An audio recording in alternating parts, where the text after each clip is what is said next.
Des fois, je m'imagine vieille au bord d'une plage écrivant des polars. Ça, j'aimerais bien aussi, c'est un rêve.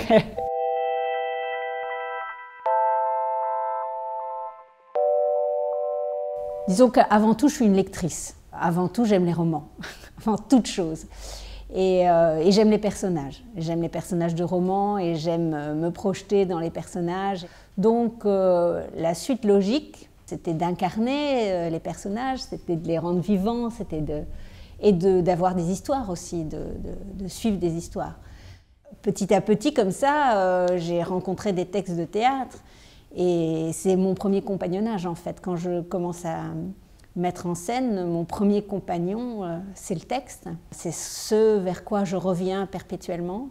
C'est ce qui m'aide à construire un spectacle.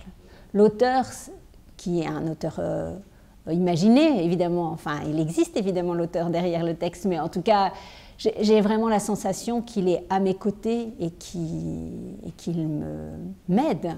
C'est une vraie aide, je ne pourrais pas faire sans ça. L'écriture en tant que telle ne m'a jamais tentée parce que c'est trop difficile.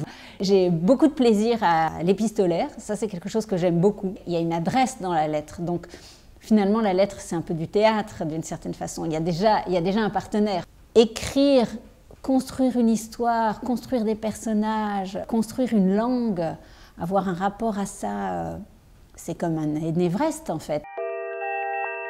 L'écriture, c'est un rapport à l'autre aussi. Dans mes grands moments de solitude, j'aime bien me tourner vers des auteurs. J'ai l'impression de trouver quelqu'un qui t'épaule, quelqu'un qui est avec toi, quelqu'un qui te comprend. Évidemment, choisir un texte, c'est une démarche plus intime, mais en même temps, j'aime bien la balle qu'on m'envoie quand on me dit « tiens, j'aimerais bien que tu travailles sur tel ou tel texte ». L'exercice n'est pas le même. Et je ne dirais pas qu'il y en a un qui me plaît plus que d'autres. Quelquefois, c'est très rassurant d'être sollicité. Ça produit du détachement par rapport au texte qui est assez agréable en fait. Quand je réponds à une demande, je dirais que ça m'oblige par rapport à cette demande. J'essaye de comprendre, de faire la démarche d'aller encore plus vers la personne qui me l'a demandé, de comprendre pourquoi est-ce qu'on me l'a demandé, et d'essayer de répondre à cette chose-là. Je commence à avoir 2-3 outils quand même, je ne suis pas tout à fait comme quand j'ai commencé à faire ce métier. Et donc j'aime bien les mettre au service. Après, quand c'est moi qui choisis un texte, alors effectivement la liberté est beaucoup plus grande, mais la peur aussi est plus grande. Choisir, c'est déjà donner déjà une indication très forte de qui on est. Et ça fait peur, évidemment. Enfin, en tout cas, moi qui suis assez pudique, j'aime pas trop montrer qui je suis. Alors, mon prochain spectacle, c'est une adaptation du Peer Gynt de Henrik Ibsen. C'est un auteur que je fréquente depuis plus de 25 ans, là, pour le coup. J'ai travaillé sur le couple de femmes chez Ibsen. Ça avait déjà été pour moi une très grande découverte. Et puis je l'ai retravaillé parce que j'ai fait un autre spectacle sur Ibsen qui s'appelait Le fond des mers, qui cette fois-ci était sur la mort de l'enfant chez Ibsen, à partir des 12 dernières pièces d'Ibsen, qui sont des pièces un peu particulières dans son œuvre, parce qu'elles sont plus intimistes, ce qu'on dirait plus bourgeoises comme ça, parce qu'elles se situent dans un milieu plus bourgeois.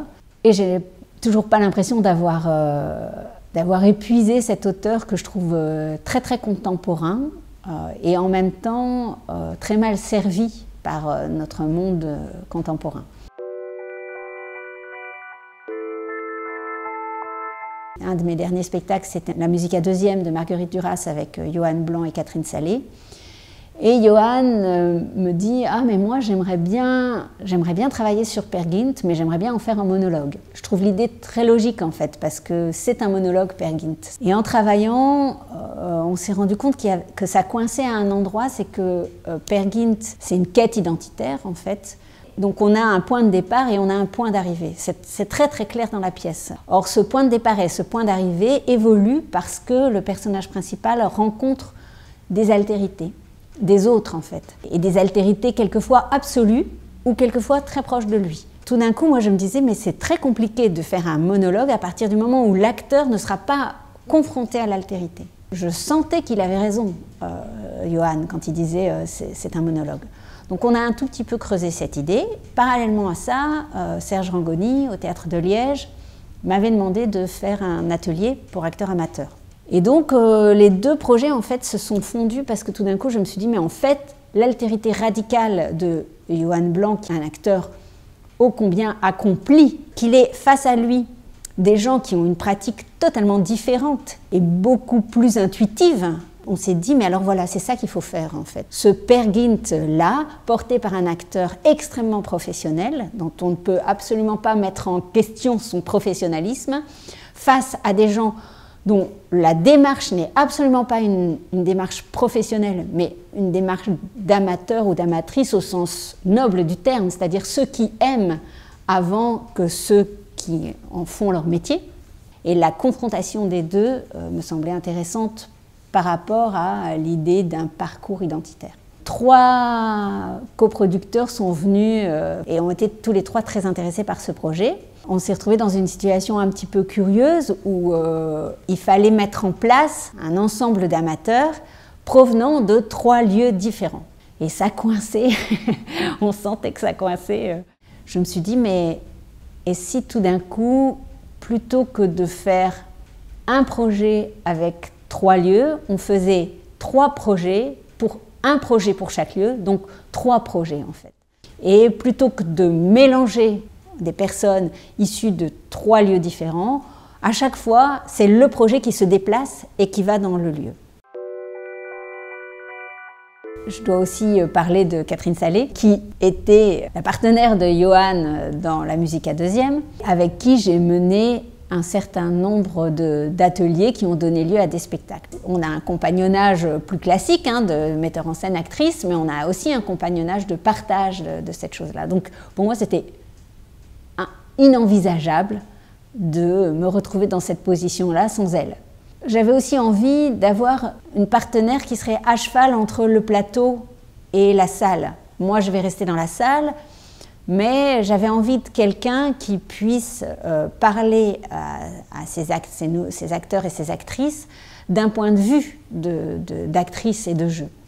Et éventuellement de pouvoir sauter sur le plateau en moins de 2. Catherine me semblait tout indiquer. Catherine et Johan, ils se connaissent bien dans le jeu, ils ont du plaisir à travailler ensemble. Du Peer Gynt, c'est un personnage on commence avec lui, il a 25 ans, Johan peut tout à fait jouer quelqu'un de jeune, et on termine, il en a 75. Donc il faut tenir l'épreuve de ce que c'est que de porter un rôle sur 50 ans. Johan, il correspond tout à fait à ça. Après, justement, j'aimais bien l'idée que Catherine puisse endosser à peu près tout et n'importe quel rôle. Même le roi des trolls, s'il faut. Le théâtre, beaucoup plus que le cinéma, c'est l'endroit du si magique. Et si j'étais ça, et je peux le faire croire, la réalité de l'huissier maintenant du plateau et de l'incarnation d'un rôle, j'aime toujours bien qu'elle soit visible. Et donc Catherine, elle va un petit peu être à cet endroit-là en fait. Ouais, je crois que j'aurais bien aimé faire du cinéma, ça je crois que j'aurais vraiment bien aimé. Raconter des histoires, c'est quand même quelque chose que je trouve très chouette.